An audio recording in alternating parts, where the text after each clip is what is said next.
I was just excited by all the toys. Like we had every single toy you can imagine on set. We had the best cameras. We had cranes that could go all the way into the sky. We had helicopters.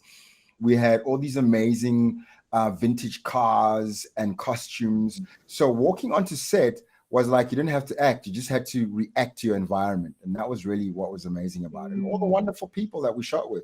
We had a brilliant cast and crew. That's my 2 cents. Great 2 cents. I'll jump in on that. I think every single actor you speak with on this project would tell you that Silverton Seige had the most amazing ensemble, and we really gelled together well. And I do think that was partly because this was shot in COVID time, so we were quite isolated and grew really close, spent a lot of time together, and that was really special for me, to learn from all these amazing other actors and to have discussions about things that are really, interesting,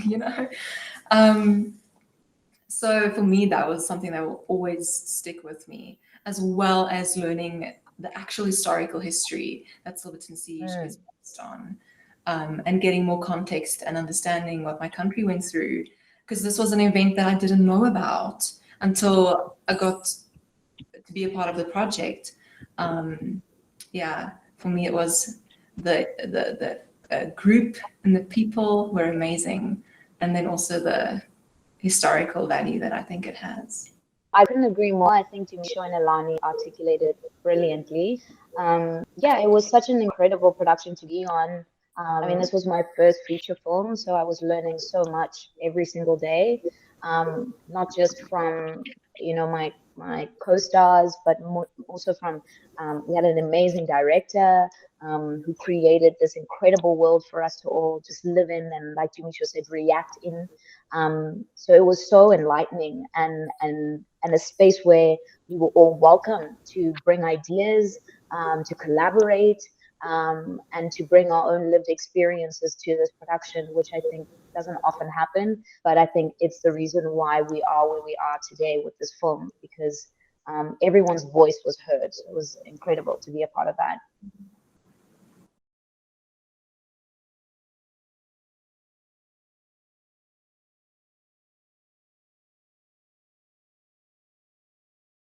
Hugely. I think it's such an incredible reality that Netflix, such a huge platform, number one, understands the value of telling African stories.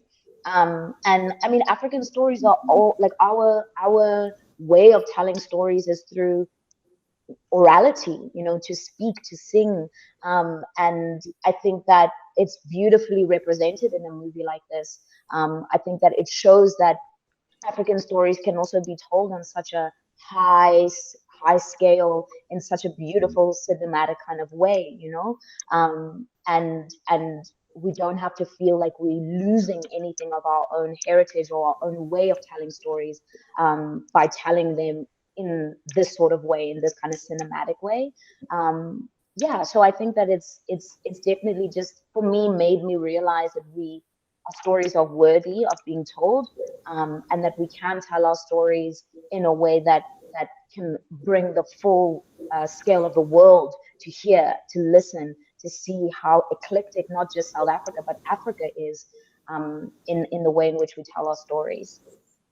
For me, I just felt like what we had was an opportunity to tell an amazing story and tell it so well, and I believe, delivered on every part of that. The way the story is told, from the script, from the way it was directed, from the cast that was in it, and all the members of the crew that made this thing look the way it does, is something that I hope everyone on the whole continent can look at and enjoy and see a part of themselves in that, and see also how important it is for us to start telling more African stories. So we need to tell more stories that are coming out of West Africa about our history, because as young people, we can't only get our history as a source that is coming from books that we ourselves did not write, that we are probably not even going to read. We need to start getting our history from what we can see that is created by us in this day and age. And I hope that that can be something that can resonate with the rest of the continent, because I'd love to see more stuff coming out of Nigeria that's historical, and the rest of West Africa, Central Africa, East Africa, and so on and so forth. It is, as the two of them already said, it's such an amazingly rich story of our history, and it's something that most of us probably are unaware of and didn't know of, and being made aware of that helps you to understand what economical climates we're in and what residue is still left in people's lived history, because there are people who are still very much part of our society who were part of that system. And it's our responsibility to change that, and we can only start changing it if we were informed. And I think it's amazing that someone like Netflix has given us the opportunity to tell it to the whole world, not just locally, but like to all 195 countries that they are in. It's really incredible, and I really hope that it informs people and that we can start telling more stories, because it's not just, it's about our history, but it's also about individuals, real humans who lived in this time and their perspectives and how complex it is, that a lot of people are still living in even if it's just in your mind. So hopefully, yeah, this story, and it's amazing that we get to tell it at such a global scale.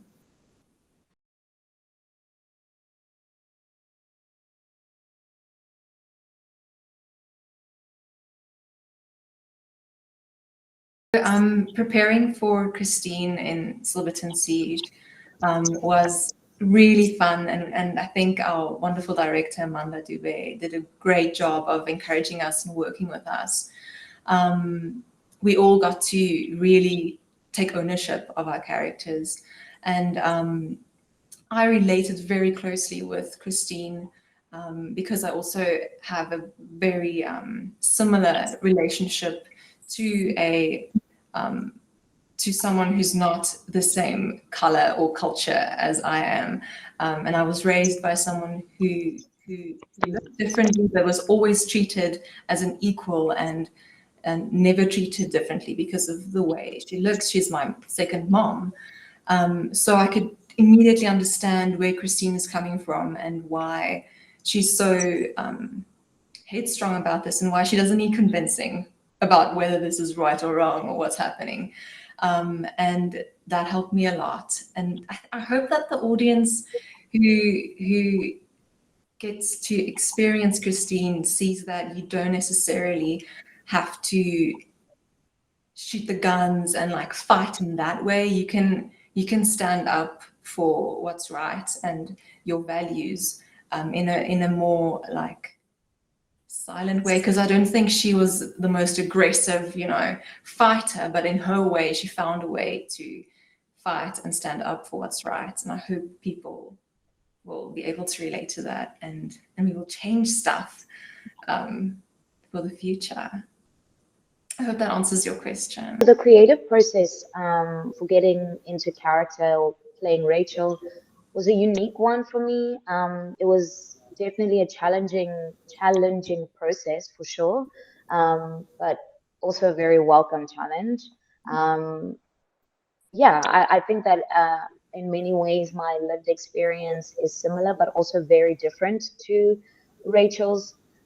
In that I find myself having to comprehend why someone like that, or someone that looks like me rather, would make the decisions she made, because I personally would not make those decisions. So it came from a space of having to unjudge her, and unravel a lot of my own, I don't know, I guess misconceptions about myself, about identity. So it was definitely a process that enlightened me a lot and helped me understand that Blackness is complex, and at least helped me articulate that better today than I may have before. And living as a Black woman with albinism, that's a space that I think is often it's a unique space that I'm in, but a lot of the times I find that people don't comprehend the reality that I live with, or the kind of opinions and discriminations that may come with living as a Black woman, living with albinism as a Black woman. But I think that there was so much that went into me being able to put her together. That's a lot of the internal world that I had to go through, just finding ways of understanding her trauma, even though I may not have gone through a trauma like that exactly, but then also understanding all the layers of things that she put on, from her makeup to her wig, and why she made those certain decisions, to her accent, for example, and the idea of code switching. You know, there's so many things that we do as Black people to find ways to be accepted, which is what she did, you know, trying to assimilate to a culture that's not yours, as a means of survival, as a means of trying to be accepted, as a means of accessing a world that you've been denied. And as much as it was, I mean, I wasn't born in up during 1980s, but I have a unique perspective from my mom and my dad. So I also needed to kind of propel myself into that headspace and think, what exactly would push someone that looks like her or looks like me to make these certain decisions? So it was a beautiful challenge for sure. What I needed to do was create a character that, one, was totally unlovable, because this is a person who in 1980 had the privilege of becoming a helicopter pilot, which was a massive feat for a Black man in South Africa in 1980 to be. And instead of using that gift and that privilege for the good of his people, he took it and he used it to keep his people down. And I'm hoping that people can see that and go, hang on a second, what are we doing in our own spaces? Because we, as Africans, like to blame only our leaders or someone else, but even as ourselves, because we get some of these opportunities, whether it's in business or the spaces that we occupy, to make a change. And sometimes we don't use the privilege and the gift that we have to make that change. Instead, we use the privilege and the gift that we have to keep the status quo as the status quo. So it was really just looking back and going, what would it take for a guy like me in 1980 to become a helicopter pilot in South Africa and work for the army? It was a massive feat. And what kind of person would then take that and use it against his own people? What's the price of freedom? I don't know. Everything.